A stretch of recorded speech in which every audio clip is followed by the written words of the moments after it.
Hi, my name is Alexandra Givan. I am based in Washington, D.C. I work in corporate communications, and some of my hobbies include traveling, cooking, and mentoring.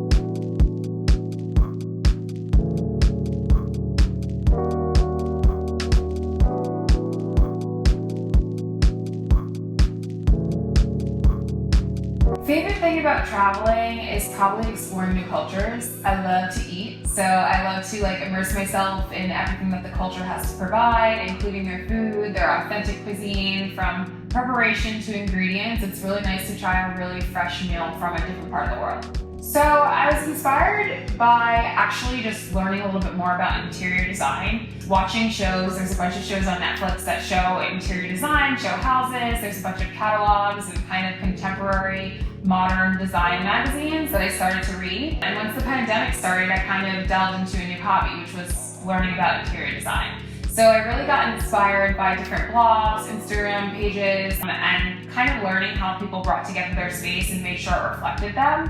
And was really passionate about making sure the same thing happened when I moved into this apartment. So I really love CB2. Everything CB2, Crate and Barrel, West Elm, I'm obsessed with. I think it's actually pretty helpful to go on their blog and learn about how their designers that they hire and they curate collections with pull things together.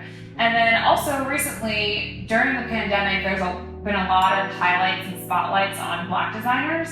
So I'm kind of delving into that space and seeing which Black designers I love. We'll probably talk about it a bit later, but I've got a bunch of home decor items that are Black owned and made from Black companies. So I think that's really important. So I would say it's contemporary, a little bit of modern, but definitely heavy on the comfort. I wanted to make sure everything in my space was functional as well as beautiful. I'm really big into aesthetics and how different furniture makes me feel and how it looks just to the naked eye. So I think everything in my place kind of matches together and has a sleek look, but is also kind of really sexy at the same time, functional, and I can use it for whatever I need. Did you come up with a color palette beforehand, or as you started picking pieces out? I did. So that was actually probably the most fun part of this entire process. I actually mapped everything out on a mood board, which I can share with you too. And that helped me track my progress and helped me make sure I had all the tones right and everything kind of was working in unison. I wanted to make sure I didn't make my apartment too matchy-matchy and buy full sets of furniture and things that just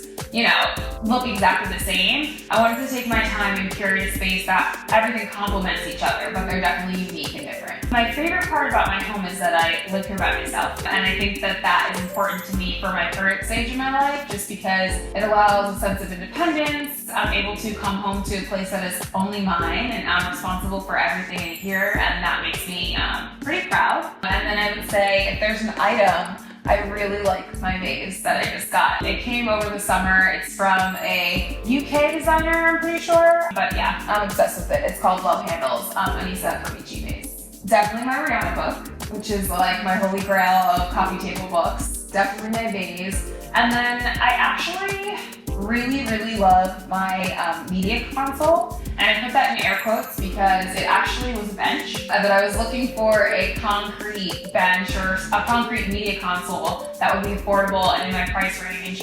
And with the help of a friend, we just looked at that and we're like, well, that could function as a media console, and it kind of works. It works in my space, so pretty happy. I've got a lot of stuff from CB2. I've got some stuff from Target, some functional items. I've also World Market, TJ Maxx. This is my couches from Polly & Bark, which actually was the best value I thought for a genuine leather couch. And then some West Elm pieces, some Zara Home pieces, which I kind of got into looking at Zara Home, and that was new to me. And then I've also got some H&M Home pieces as well. So my decorating process actually took me a couple months, and I think it really started with budget. I knew I wanted to live in a certain area. I knew I wanted to decorate my apartment to a certain style and taste. So I started there with my budget of what it would take to furnish my entire apartment. I had previously lived with roommates and had not had my own furniture, so I knew I would have some of those bigger budget items to purchase. So I actually made a really detailed budget list, which helped me stay on track and helped me find things that fit fit the aesthetic and vibe I was going for, but also fit within my budget. So starting there was super, super helpful. And from there, I went and I mapped it all out on PictoChart, which was the app and service I used to kind of create my mood board and make sure everything worked together. And from there, I would just wait for sales. I would wait for sales to come. I had a couple months to do so. I had a couple months to save up, and I would wait for sales to purchase the bigger item pieces like the couch or the coffee table. And yeah, I think that's pretty much how it all came together. So some of my favorite pieces are actually from CB2. My side table, which is 100% onyx, which I'm absolutely in love with, is from CB2. As well as my pillows. I'm a big believer of like, it has to be right, it has to be the right look, and if not, I'll send it back. So I actually got some other pillows at first, and I was like, no, the CB2 ones really stole my heart. Even my bowl, the tortoiseshell bowl on my table is from CB2 as well. So I think that they're really great accent pieces, and I've relied on them heavily to fill this space. So those are actually from Bar Beach Market in Lagos, Nigeria. My boyfriend's Nigerian, so last holiday season we went home and stayed with his family in Lagos, and I bought pretty much everything that I could carry back on the plane with me. I haven't gotten to do my room yet and to decorate my room, but I have a bunch of art from Nigeria that I'll be hanging up and putting throughout my space. So I definitely think my most exciting project is going to be my gallery wall. I haven't started yet because I haven't found the perfect frames, but I've got a lot of the art already. I'm really trying to be intentional about this space and how it comes to life and what it represents. So my gallery wall will be right behind my couch, and it will only feature Black women artists. So I've picked some of my favorite photographers, some of my favorite illustrators. All of their art will be up on my wall. I think I've needed to use this space as a relaxation hub a lot since COVID, especially since we're working at home as well. And it's kind of a dual function apartment now and working space. But I love to pour myself a glass of red wine, high-end or like the $10 bottle, like either, it really doesn't matter. To turn on wave sounds, I really love ambient noise. So wave sounds, rain sounds are very calming to me. And then to burn a candle. I have like a whole entire cabinet of candles, and I just pull them out depending on my mood. It's the one thing that is like dangerous for me when I go shopping is like the candle aisle. Like they can really run it up there.